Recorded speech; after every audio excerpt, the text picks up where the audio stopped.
भगवान ने चाहे जितना भी उनके पास धन दे दिया, चाहे जितना उन्हें भर दिया, लेकिन फिर भी वो रोना बंद नहीं करेंगे। और कोई कोई होता है महाराज जीवन में भले कुछ ना हो, लेकिन भले जीवन में गरीबी है, लेकिन वो दिल का बड़ा अमीर होता है। दो ब्राह्मण थे, एक यजमान के यहाँ पूजा कराने गए। तो जब पूजा कराने गए और वापस आए तो दोनों ब्राह्मण रो रहे थे। तो एक रास्ते में पंडित जी मिले, उन्होंने पूछा ये बताओ, दोनों एक हंस रहा है एक रो रहा है, क्यों? एक ही यजमान के यहाँ तो गए थे, कहा हाँ। दक्षिणा कहा बराबर मिली, सेवा सम्मान में कोई कमी, कहा कोई कमी नहीं। कहा फिर ये हंस रहा है तुम रो क्यों रहे हो? तो पहला वाला जो रो रहा था उससे पूछा गया भाई तुम रो क्यों रहे हो? उसने कहा महाराज जिस यजमान के हम गए थे बड़ा अमीर था, बड़ा धनवान था, उसके पास बहुत पैसे थे। हमने सोचा था कि कम से कम 1000 रुपए तो दक्षिणा मिलेगी, लेकिन महाराज उसने तो 100 रुपए पकड़ा करके विदा कर दिया, इसलिए मैं रो रहा हूं। तो दूसरे वाले से पूछा गया भाई तुम हंस क्यों रहे हो? तो दूसरे वाले ने कहा महाराज क्या बताएं, मैं जानता हूं जिसके घर में गया था वो बड़ा अमीर था, बड़ा धनवान था, बड़ा पैसे वाला था, लेकिन वो दिल का बड़ा गरीब था। और मैं तो सोचा था कि 85 रुपए में काम चला देगा, उसने तो 100 रुपए दे दे हमारी सोच के अनुसार, और भी ज्यादा दे दिया, इसलिए मैं प्रसन्न हूं। हम 50 सोच के कहते 100 मिल गया महाराज, इससे अच्छी बात और क्या होगी? तो जीवन में मुस्कुराने की आदत बनाइए, प्रसन्न रहने की आदत बनाइए, हर हाल में खुश रहना संतों से सीख जाएं। एक संत भगवान थे, तो जब उनका विवाह हुआ तो पत्नी उनकी बड़ी कर्कशी मिली, रोज प्रतिदिन झगड़ा करे उनसे, रोज झगड़े करे, लेकिन फिर भी वो कुछ नहीं बोलते। अब एक दिन की बात है, जैसे संत भगवान घर में आए तो पत्नी ने उनसे कुछ कहा और इन्होंने सुना ही नहीं। पत्नी ने बाल्टी का पानी उठाया और उनके ऊपर ही गिरा दिया। अब जैसे पानी ऊपर गिराया संत भगवान बड़े प्रसन्न हो गए, लगे मुस्कुराने।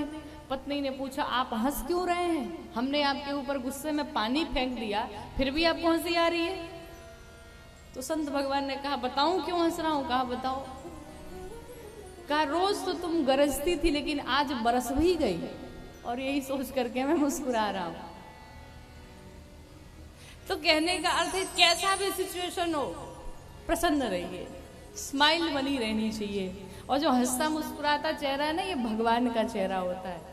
इसलिए अपने जीवन में आदत बनाइए। महाराज जीवन में खूब दुख चल रहा है, बड़ी परेशानियां चल रही हैं, लेकिन कोई पूछे भाई साहब क्या हाल चाल है, कहीं इतना आनंद है कि महाराज पूछिए नहीं, हमारे जैसा सुखी तो कोई संसार में है ही नहीं। अच्छा एक बात बताइए, अगर आप दुखी थी रह लेंगे, रो ही लेंगे किसी के सामने, तो क्या आपकी कोई मदद कर देगा? क्या कोई नहीं करने वाला। उल्टा लोग आपका उपहास करेंगे, आपका मजाक बनाएंगे, कुछ नहीं होने वाला है। और एक बात बताऊं, आजकल का जो यूथ है, बहुत डिप्रेशन में है, बहुत डिप्रेशन है। और उसका सिर्फ एक रीजन है, उसके जीवन में कोई एम नहीं है, एमलेस है बिल्कुल। उसे पता ही नहीं मुझे करना क्या है। जीवन में एक लक्ष्य बनाइए, मुझे ये करना है। और अगर आप अपने जीवन में सक्सेस को पाना चाहते हैं तो जीवन में एक संकल्प ले लीजिए, मुझे ये कार्य करना है। अब इस कार्य को करने के लिए चाहे दिन रात मुझे मेहनत करनी पड़े, कुछ भी करना पड़े, पर मैं करूंगा। क्यों?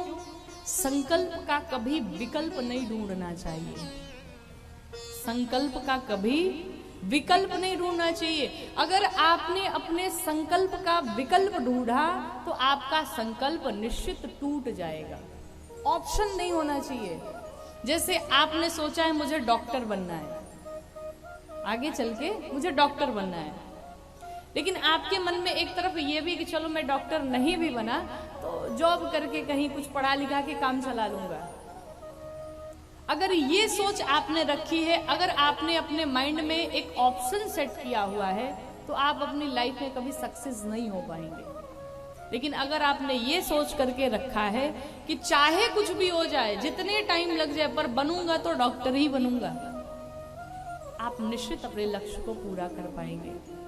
और अगर भीतर की खुशहाली चाहते हैं, भीतर की खुशहाली, भीतर की शांति चाहते हैं, तो जाइए किसी गरीब की मदद कर लीजिए, जाइए किसी गरीब को भोजन करा दीजिए।